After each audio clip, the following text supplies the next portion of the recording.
ধারাবাহিকের শুরুতে দেখা যায় নতুন ভোরকে নিয়ে বাড়িতে যায়। তো এবার নতুন সবার সঙ্গে আলাপ করে দেয় ভোরের। উঠছি নতুনকে বলছে কি গো নতুন দা তখন ফোন করলে কই তখন তো বললে না, তাহলে আমি একটু বৌদির সঙ্গে হাতে হাতে একটু কটা লুচি বানিয়ে রাখতাম। তখন ভোর করছে কি বলছে না না আমার জন্য ব্যস্ত হবে না প্লিজ। কমলিনী তখন ভোরকে বলছে অতিথির জন্য ব্যস্ত হবো না তো আর কার জন্য ব্যস্ত হব। ভোর বলছে আরে আমাকে অতিথি কেন ভাবছেন, আমি তো বাড়িরই লোক, আমি তো স্বতন্ত্রদার ফ্যান। স্বতন্ত্রদা আমার আইডল। তো কমলিনী বলছে হ্যাঁ কিন্তু তাই বলে যে তোমার যত্ন করবো না তা তো হয় না। ভোর বলছে আপনি নিশ্চয়ই বৌদি। তখন নতুন বলছে হ্যাঁ আমি আলাপ করে দিই, কমলিনী আমার স্ত্রী। ভোর গিয়েই তো কমলিনীকে প্রণাম করে। কমলিনী বলছে তোমার কথা আমি অনেক শুনেছি, তুমি তো লেখাপড়ায় খুব ভালো। ভোর বলছে স্বতন্ত্রদার মতো না, স্বতন্ত্রদা স্বতন্ত্রদাই হয়।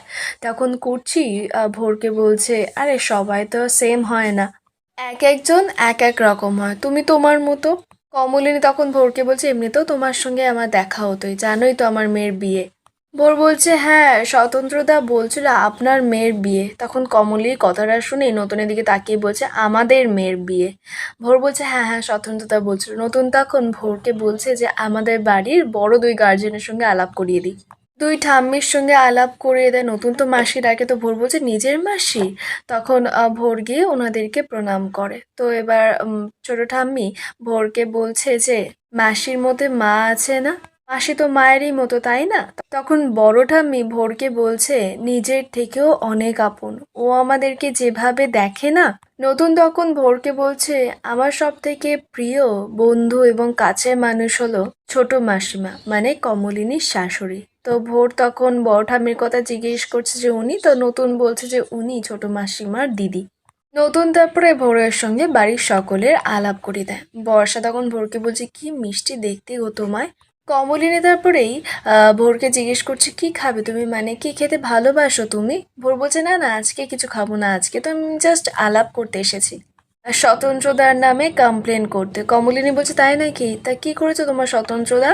ভোর বলছে উনি আজকে চপ মুড়ি খেতে চেয়েছিলেন। কমলিনী বলছে কিন্তু ও তো এসব খেতে চায় না, ও তো এগুলো খুবই কম খায় আর খাওয়া দাওয়া তো ওর ভীষণই সীমিত। বর্ষা ভোরকে বলছে তুমি হয়তো জানো না নতুন কাকুর তো একটা মাইল্ড হার্ট অ্যাটাক হয়েছিল। তখন ভোর বলছে হ্যাঁ সেই জন্যই তো ভোর কমলিনীকে বলছে বৌদি আমি ইনস্টিটিউটে দেখে রাখবো নতুন দাকে, আর তুমি কিন্তু বাড়িতে ভালো করে সামলিও। স্বতন্ত্রদা যদি একবার নিয়ম ভাঙে তাহলে আবার যদি কিছু হয় তখন নতুন ভোরকে বলছে এই প্লিজ তুমি থামবে, তুমি কিন্তু একেবারে পাকা বুড়ির মতো কথা বলছো, বাড়ির গিন্নির মতো। তুমি আমার ছেলে মেয়েদের বয়সে, তুমি হই হই করো আনন্দ করো, আমাকে নিয়ে অত ভেবো না। আমার যথেষ্ট বয়স হয়েছে, আমি নিজেরটা খুব ভালো বুঝি। তো ভোর বলছে আপনি কিচ্ছু জানেন না, আপনার নিজেকে নিয়ে কোনো চিন্তা নেই, না হলে কি আপনি এসব চপ মুড়ি তেলে ভাজা এগুলো খেতে চান। ভোর বারবার করে কমলিনীকে বলছে যে দেখে রাখার জন্য নতুনকে। কমলিনী তখন বলছে নাই নাই করে কিন্তু অনেকগুলো বছর আমি আমি তোমার স্বতন্ত্র দাকে দেখে রেখেছি, তা হঠাৎ করে এখন এতবার করে বলার কি কারণ। তোমার কি মনে হয় আমি তোমার স্বতন্ত্র দাকে দেখে রাখি না। ভোর বলছে না না আমি সেইভাবে বলিনি। তখন বড় ঠাম্মি ভোরকে বলছে তুমি যেভাবে বলে না তাতে এই মানেই হয় ওরা স্বামী স্ত্রী, ও যতটা করবে আমরা কি আর ততটা ভাববো। দেখো একটা বয়সের পর না বউয়ের থেকে আপনার কেউ হয় না। ভোর বলছে তোমরা সকলে কি মাইন্ড করলে আমার কথা, আমি কিন্তু সেই অর্থে বলিনি কথাটা, আমি তো স্বতন্ত্রতার ভালোর জন্যই বললাম। কমলিনী তখন ভোরকে বলছে না না মনে করার কিছু নেই, বরং তোমাকে অনেক ধন্যবাদ যে তুমি তোমার স্বতন্ত্রতাকে এত দেখে রাখছো বলে। কুর্চি তারপরে একটু জল মিষ্টি এনে ভোরকে খেতে দেয়। তো তারপরে কমলিনী ভোরকে জিজ্ঞেস করছে তোমার কথা বলো ভোর, তোমার বাড়িতে কে কে আছে। ভোর বলছে বাবা মা আছে, ওনারা দিল্লিতে থাকে, আমিও দিল্লিতেই থাকতাম। ওখানে থেকে পড়াশোনা, তারপরে ব্যাঙ্গালোরে গেলাম, ব্যাঙ্গালোর থেকে বিদেশে গেলাম, বিদেশে পড়াশোনা করে আবার কলকাতায় এসেছি। আমি তো 3 জায়গাতেই চাকরি পেয়েছিলাম। কমলিনী বলছে হ্যাঁ সে তো তোমার নতুনদা বলে যে তুমি পড়াশোনায় খুব ভালো, তোমার তো 3টে জায়গায় চাকরি পাওয়ারই কথা, হঠাৎ করে কলকাতায় কেন চাকরি করলে। ভোর তখন সকলের সামনে জানায় যে ও কলকাতায় এসেছে স্বতন্ত্রতার জন্য। কথাটা শুনে তো বাড়ির সকলেরই কেমন অদ্ভুত লাগে। ভোর বলছে স্বতন্ত্রতা আমার আইডল, আমি তো ভাবতেই পারছি না যে স্বতন্ত্রতা এসব আপনাকে কিছু বলেনি। আমি বলছি আমি যখন থেকে সায়েন্স পড়ছি তখন থেকেই নতুনদার সব বই আমি পড়েছি, আর ওনার তো কত ফ্যান। তারপরে আমি ওনাকে কতবার মেসেজ করেছি সোশ্যাল মিডিয়াতে পার্সোনালি, কিন্তু উনি কোনো কিছুরই রিপ্লাই করেন না। তারপরে ওনার সব বই আমি পড়ি।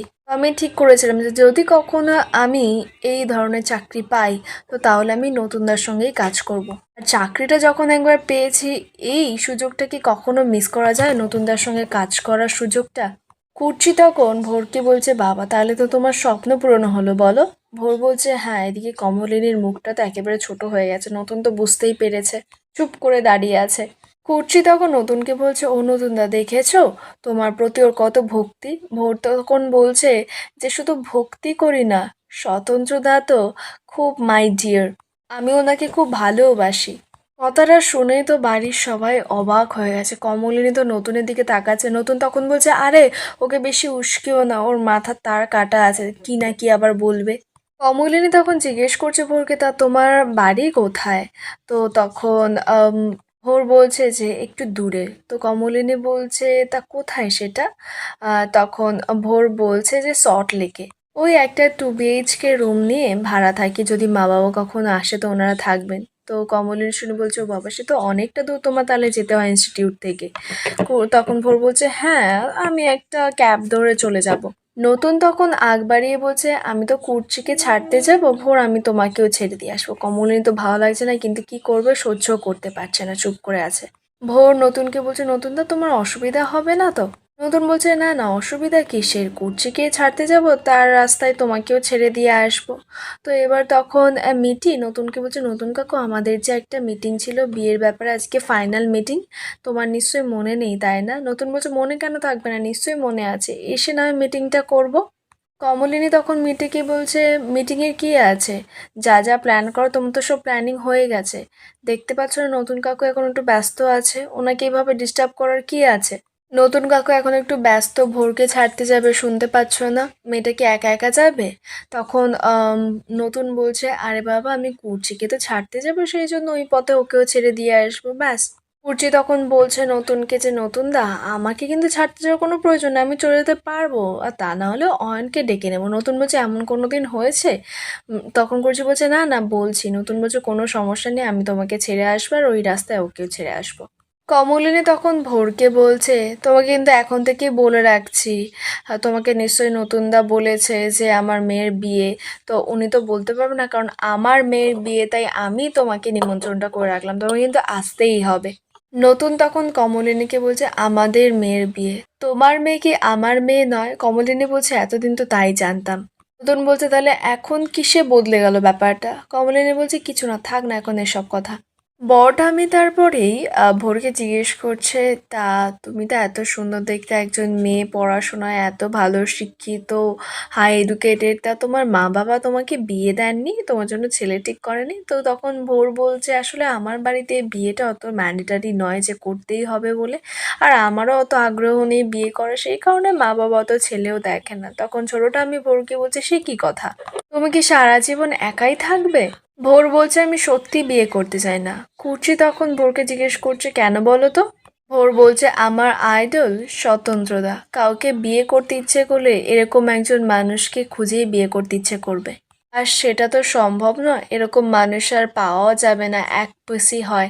তাই কি দরকার, অন্য কাউকে বিয়ে করলে আমার মন সন্তুষ্টও হবে না, আর যাকে বিয়ে করব তারও অসুবিধে আমার তো হবেই, তার চেয়ে বরং এমনি ঝাড়াঝাপটা থাকাই ভালো। ঠাম্মি তারপরেই ভোরকে বোঝাচ্ছে, তোমার মা বাবাকে বলো তোমার জন্য ছেলে দেখতে। শোনো, সময় মতো বিয়ে করতে হয়, নাহলে সময় মতো না বিয়ে করলে না অনেক সমস্যা হবে, তাই সময় মতো বিয়ে করে ফেলো। বড় ঠাম্মি তখন ভোরকে বলছে, আর বিয়ে না করলে তোমার নিজের জীবনের লক্ষ্যটা কি হবে সেটাও তোমাকে গুছিয়ে নিতে হবে, কারোর ছায়া হয়ে তো বাঁচা যায় না। ভোর বলছে, ডক্টর স্বতন্ত্র বোসের মতো মানুষের ছায়ায় এক জন্ম না 7 জন্ম বাঁচা যায়। ভোরের কথায় তো সবার খুব গা জ্বলছে, নতুনও বুঝতে পারছে যে কি হচ্ছে। তখন ভোরকে বলছে যে, ঠিক আছে অনেক হয়েছে, এবার রাত হলো তো, যেতে হবে তো। কমলিনী তখন ভোরকে বলছে, মিষ্টিটা খাও, খাচ্ছ না কেন? এখানেই আজকে পর্বের আপডেট শেষ হয়, দেখা হবে আগামী পর্বের আপডেটের সঙ্গে।